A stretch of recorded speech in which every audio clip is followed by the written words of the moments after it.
Morning. Thanks to everybody for showing up at our great event. This is Columbus Startup Week. This is the kickoff to what will be a week of 70 plus events, over 120 speakers.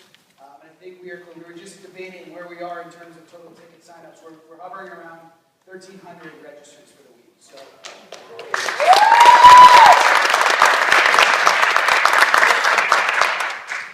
My name is Nick Seguin. I am one of the organizers. Is that me? It is you.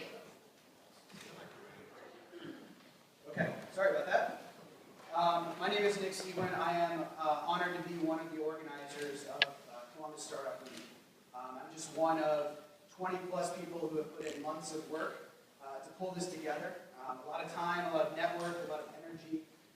All focused on bringing this community together, trying to produce events, content, connections, and learning around startups and entrepreneurship. So I personally want to thank the sponsors, as well as the volunteers who have come together to make this happen. So again, Columbus Startup Week is an unowned, radically inclusive week of events by entrepreneurs, for entrepreneurs, for this community.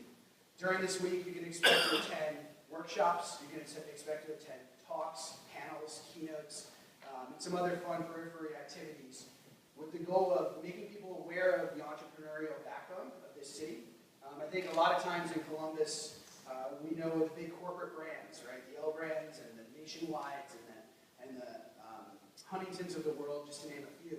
But what we have to remember is those all started as startups. Those all began as, if you will, a twinkle in someone's eye. And today, our economy and our local community is seeding what will be the next big brands that drive this community, that create the jobs, that create the wealth, and create, I think, the integrity of Columbus. And so that's really what this is aimed at this week. Hopefully you get to connect with someone, learn something you didn't know. Hopefully you're inspired to start a company, to go join a company. Or I think one of the biggest things that we forget sometimes is you're conditioned as a member of the Columbus community economy to support a startup. And that's either to listen to somebody as they give you a pitch, something wild that they're leaving their job to go do, or become a customer of a startup. That's one of the easiest things that you can do to help a company in its early stages as it's growing. So thank you for coming out early this morning. This is our kickoff event. Although we've got some empty seats, events for the rest of the week are oversold, even though they're free. They're overbooked, I should say. And so I think we're going to see a ton of energy and a ton of momentum throughout the week. If you will, please make sure to share any content that you're willing to share if you're on social media. Our hashtags are Chase Basecamp and CMH Startup Week. That will be very helpful to us as we get the word out. We'll have more folks who weren't aware about the event learn about it this week and show up because they are free. And I do want to point to our closing party on Friday night. That closing party is free and open to the public. It is at Strong Waters Event Space, which is over at Franklin's, and it will start at 7 p.m. So we invite all of you to be there. Bring friends, bring colleagues. It's been designed by a subset of our volunteers, and it will be fantastic. And I would be remiss if I didn't mention our sponsors by name. I'm going to try and do this off the top of my head, so there you go. First and foremost, I must thank Chase. They are our national lead sponsor. They've partnered with Up Global to really kind of galvanize this activity that is Startup Week, to bring momentum and bring communities together across the country. They've been a fantastic partner, lending resources, lending network, and they're here today. And as we know here in Columbus, they are one of the largest, I think the largest private employer in Columbus. And so throughout the week, you'll be able to interact with Chase folks here. They're volunteering their time as well. So Chase has been a tremendous partner, and this is Chase Basecamp. So please feel free to hang out here, recharge, hop on the Wi-Fi, do whatever. Our other sponsors here in town include Rev One Ventures, as well as the City of Columbus, Klarna, and Ice Miller. So those are our top tier sponsors. Tyvara is also a sponsor, along with Cooperman Gillespie Mental Law. And then we have a number of in-kind sponsors this week. So while we did bring in some capital to make sure that we got everything done that we needed to do, we wouldn't be able to do it without in-kind sponsors. And And so this week, throughout the week, we'll be eating food, we'll be attending Clippers games, we'll be doing a number of other things through our in-kind sponsors. And those include Gevin Communication, who are helping with our social. So if anything of yours gets retweeted or reposted or anything like that, it's because they're on the ground taking pictures, monitoring the feeds, answering questions, and doing a great job. So Gevin Communication, Print Syndicate has been a great sponsor. They've helped with t-shirts and they've helped with promotion. We're utilizing the space for a number of events. And Tanisha has been kind enough to lend us most of her week to help speak at different events. So Print Syndicate, Cafe Brioso is supplying coffee all week. You can't ask for much more. That's great coffee at base camp, so make sure that you grab some of that. They're fantastic. We also have Fusion, who is a sushi startup. Hopefully many of you have tried it. They're here in town and deep in Cincinnati. So they'll be bringing in food during the day. And I'm trying to think if there are any others. Zoco. That was my fault. Zoco Design is a fantastic UX and design shop here locally. They were responsible for much of the visual design that you guys will see throughout the week. So without further ado, I'd like to invite Jeff Little, who is an SVP with Chase here in town, up to the stage to say a few words. And I just want to again thank you guys for showing up. I hope that you have the opportunity to participate in other events throughout the week. And feel free to grab me, even though I'm going to be running around. Ask me any questions. I'd like to meet you. Thank you very much.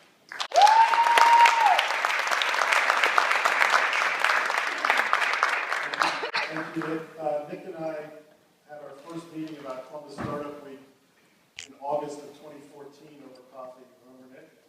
And we have been having conversations and getting together for coffee ever since. If you were a volunteer, one of those great 20 volunteers that helped bring this together, if you could stand up and be recognized for your great work, please.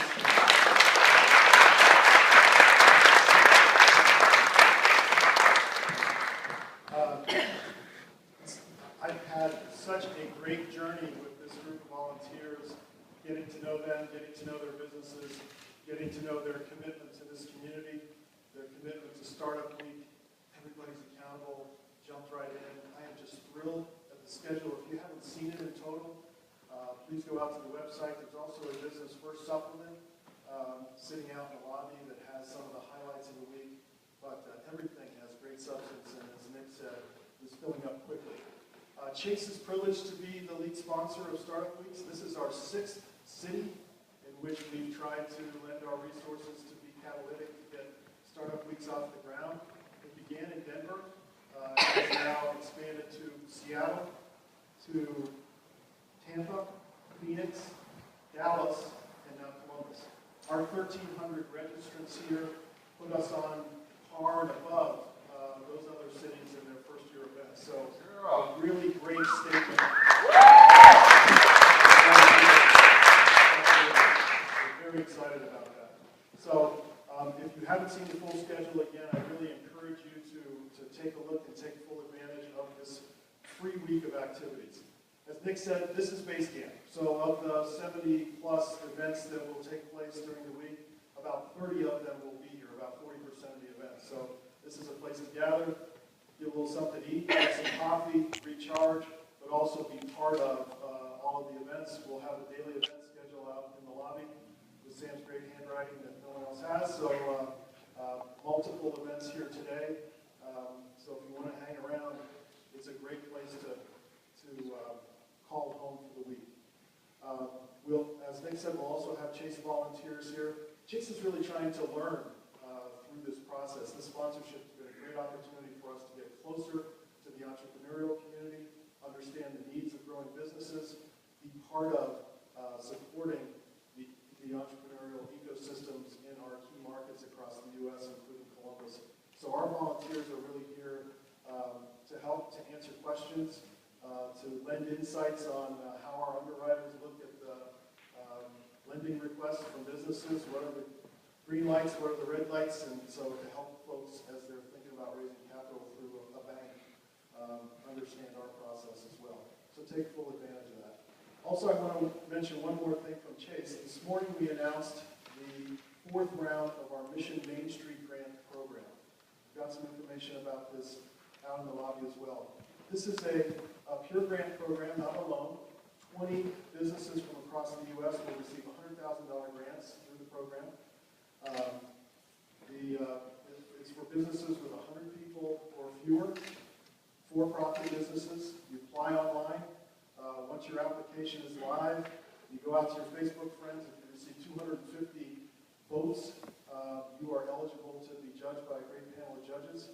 I've been a judge for the first 3 rounds of this amazing variety of businesses that have received grants through the first 3 rounds. I'd love for a Columbus-based company to be the Mission Main Street grant recipient. So please take a look at that and consider applying. We had a recipient from outside of Cincinnati in 2014, Blue Oven Bakery. They'll be here on a panel this week to talk about their journey and how their Mission Main Street grant has been catalytic to their growth. So again, appreciate you all being here. Please take full advantage. I hope to see you all week. And with that, I'd like to introduce Brian Zerker, who's going to wrap this up and get the week going.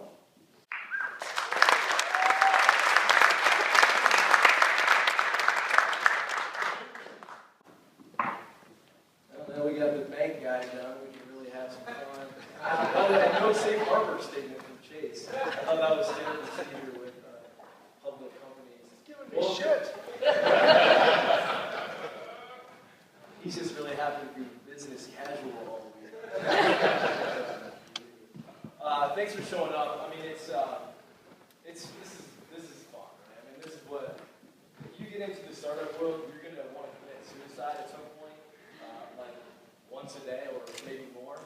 But the one thing you get to do is rally a community of people together because it's just kind of crazy. So you get to get together and have fun and do these kind of things. So Nick asked me to come up here and sort of say, what's the entrepreneur's perspective of this week? I started a company here in 2008, another one in 2010. We got funded, we're operating downtown, and I'm holding the mic closer to my mouth. And so I met Nick in 2008 when I moved to Columbus. I remember the first time I had like a more intimate conversation. We were sitting at what used to be Digger and Fix, is now Bowman's or something. And Nick was bitching about something. And if you know Nick Sequin, he's very opinionated. And at the time I was like, all right, this is a little firecracker young cat. Like, we have to reel this guy in, I think. We'll see what's going on. But I realized that he had an incredible passion for the community and what that meant. And I don't think I understood what community meant until I really started talking to Nick. I grew up in a family that was involved in the community. My mother was the mayor of a suburb here in Columbus. She's still on the city council. We've got a decade full of community engagement. But it's one thing to live in the community, and there's a whole different thing to be a part of the community. And what's interesting about where we're at today, so in 2008, how many of you were here in 2008? All right, actually, everybody stand up. We got to have a little more action going on. If you moved to Columbus in before or after the year 2014 or after, sit down. After 2010, right? 2005 and after. 2000. See, actually, this is a pretty new crowd. This is what I like to see. 1998, the year I graduated from high school. Man, all right. 1990, we'll just keep going. All right, now we're getting to the old folks. Get it. 85. Is that Pastor that back there? I'm not going to lie to you. 80. I was born that year. Great year. How many do we have left? Just those guys look like that. I don't know if they're standing on purpose or not. 75. Jeff, have you lived here your whole life? 1910. All right, so what year were you born here? You lived here your whole life? What year was that? I was born at Riverside Hospital in 1962. 1962. Sir, I don't know your name. What's your name? Jim. Jim, when you first come to Columbus? 64, Riverside Hospital. Was that the same? Were you guys nice to each other? 2 years. Check. Well, so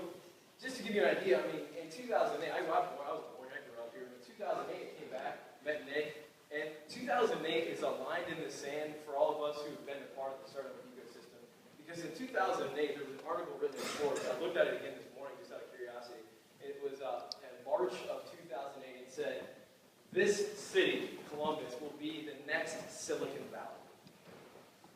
Now, that was touted by everybody in Columbus. And when I got back, I was like, all right, yeah, cool. Except for there's no ocean. I don't know if you've seen that. There isn't like many decades of huge technology companies that are here.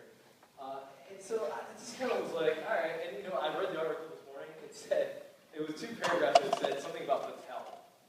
It's like Mattel is, since 1997 has grown $3 billion in research grants for the government. Silicon Valley and Mattel Research, I mean, I love Mattel, they do great things, but that is not in any kind of equivalence to what a technology city is. And furthermore, I'm not living, if I want to live in Silicon Valley, I would move to Silicon Valley. I want to live in Columbus, Ohio. So when I got here, I thought to myself, all right, well, the image that everyone is talking about doesn't seem very authentic. This doesn't feel like the next technology community. This doesn't look around, you don't walk into coffee shops and see people, you know, going on computers doing stuff. You don't get that vibe, you know? It just didn't have that thing. Even downtown was like, it's cool. It's still collegey in the short north. It just didn't have that thing going on. And I started talking to people, and certain things started happening. I met all these guys at Startup Weekend. And if you've never been a part of Startup Weekend, Up Global, our esteemed partners who are making all this happen, they essentially acquired Startup Weekend and whatnot. We had the first Startup Weekend in Columbus in 2008, and it happened to be, as we're seeing here, Columbus is pretty enthusiastic about this stuff. It was the largest one at the time. And at that event, I met Nick, I met Dan Rockwell, who you'll hear from this week, and many other people. And at the same time, Ben Blancaro was doing Tech Life, and he started the different meetups. And it just seems like, when I look back at that period of time, that's my purview on this, but that seemed to be the kernel of a lot of people building a conversation and wanting to become part of the community. Now we come 7 years forward, and we have, you know, the largest VC within 300 miles here. We've got tons of new companies, the highest real estate prices in downtowns in 30 years. There's so much more going on, and it feels very authentic. And in my business, we work with brands who are using images to tell their story. And I look back now in 2008, and that image that was being painted somewhat by the media, but also by us, I think we all had a hope and a vision of an image, but we didn't really know what that was going to become. But today, and this week, it's another line in the sand, and we're just getting started. And that's the most exciting part about Startup Week is there's so many people involved, there's so many great things happening. And this wasn't possible 2 years ago, 7 years ago for sure, because there just wasn't enough people stepping up to the plate. And when I think of this, you think of the entrepreneurs, we're the selfish ones in this group, right? We really need this. But for everybody else, this is just another thing that they're contributing. So as we go through this week, I would like you to ask a question. This isn't about why, okay? There are places you're going to go to be inspired about why to be in entrepreneurship, why. This is about how. This is about what. And the how to me is, how do I get involved? How am I involved that didn't even realize it? What can I do to further this community? And I will tell you this isn't about making startups successful. This is about building the place we all want to live in. And to me, the place I want to live in is where the highest rated things that are always happening are curiosity, right? Curiosity is the key to the entrepreneurship in all these new communities. So this week, ask yourself, how can I get involved? How can I make Columbus a better place to live? Because I think, in my opinion, this is going to be a great city to live in if we all have new things happening all the time. I literally have nothing else to say.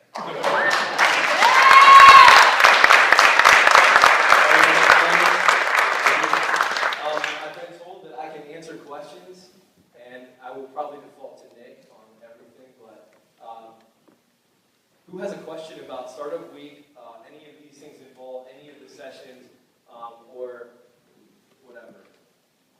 I don't see you have a question. Sean, what was that question you had? I like to hear who cut your hair. Thank you. Local entrepreneur. And if Dan's sad, started Swan Lofts, I went to the Hub. I believe it was somewhere around here. It was great, thank you. What brought you to Columbus and where did you come from? Oh, all right, well, I'll tell some story. I grew up here in 98, graduated from high school, ended up in Indianapolis, moved over, went to grad school, lived in New York, and had an opportunity to help raise some money for a company in Ohio, and ended up doing that. And then there was a lot of other reasons. We had still some family connections here, but honestly, I couldn't afford to live in San Francisco and New York and bootstrap a company. At the time, I didn't feel like going completely broke. I was already kind of broke, but like completely broke was probably out of the question. So we came back here. And to be honest, we've migrated from the north suburbs to downtown, and it's been fantastic. What brought you to Columbus? Work and the same aspiration to build something cool here. You're amongst great people here. So Sean is being really humble. He also is an entrepreneur. Come here for Cardinal Health executive type job, and now he's starting what is going to be a behemoth of a company. So if you want to meet some really cool, badass people, just talk to Sean. Sean, Ardina, put your arm up, stand out. We'll be that 100 later. Thank you. Anyone else have questions? Otherwise, as those guys said, the resources are everywhere. You can find stuff out there. There's people with these sort of things on that should know something about what's going on. But otherwise, we have a session at 10 o'clock right in here about branding. I'll be moderating. They've got like really smart people that are going to, I don't know what I'm going to do. I'm just going to sit there and listen to them. But seriously, don't be shy. Make sure you get to the closing party because it's free booze. We don't say that real loud. Free booze at the closing party. And DJs and music. Yeah, Susie. What session are you most excited about? Oh man, which one am I involved with? That's a good question. There's so many good ones. Like we were actually, as volunteers, we were sitting there, we're like, oh man, are we going to work this week or not? Because, I'll tell you one that I'm really excited for. Wendy Lay is coming out to do a keynote on Thursday night. And if you don't know who Wendy is, she is an incredible entrepreneur. She's the head of Centrifuge right now in Cincinnati, which is a venture fund that's deploying some capital. And she used to be the CEO of Get Satisfaction. And the subsequent CEO, they just sold the company. And it's a really interesting, and she's just kind of a southern badass. And she is going to be incredible. And not many people know her name because she kind of keeps a lower profile. So you'll know a lot of the people that are talking, but she's going to be a really stellar one. I'm going to get big. Jay Klaus. What would you recommend for travel and parking during the week? I would recommend not driving. I'm just kidding. Travel and parking. Well, so there's street parking and there's a lot down the street with meters. There isn't a lot of other like high-rise parking in the area. So be patient and/or take the C bus, which is also free and running through downtown. Comes right by here. You can also do Uber, which we all do, and then Car2Go. You can park those on the street up here without paying the meters. So that's a great deal as well. It's 30 cents a mile. There's also a thing called Light. On 4th, take a right on the 4th from High. There's an area just past the meters that's free to park from 7 a.m. to 7 p.m. too. So 4th, take a right, go east on 4th? Go west on No. 4th. West on 4th. If you're going south on High, South go on High, right on 4th, go west on 4th. and just past there's like 3 meters, and then there's just a parking area. There's free 7 parking. a.m. to 7 Who p.m. knew? Not me, I got tickets all the time. Yeah. Okay, yeah, great. Waitlisting for events. This is the thing you're not supposed to say, but we're going to say, just show up. And the reason we say that is that these are all free events, thus there's going to be a fair amount of people that decide at the last second, no harm, no foul, they're going to not show up. The ones that are not good to do that with would be the Clippers game, and then the really small ones, so like there's ones that have maybe 20 spots available because of a lot of the food and fast food retail ones are actually going on tours of the restaurants and different things, and those are going to be pretty space limited. So. There's one specific one, and it's limited number for text. Okay, yeah, see me here one chat right afterwards, we'll talk about it. But yeah, I'd say generally just kind of show up and we'll make it work. Oh, Matt Arson. Maybe outside of startup week, how can people get involved in startups? What other types of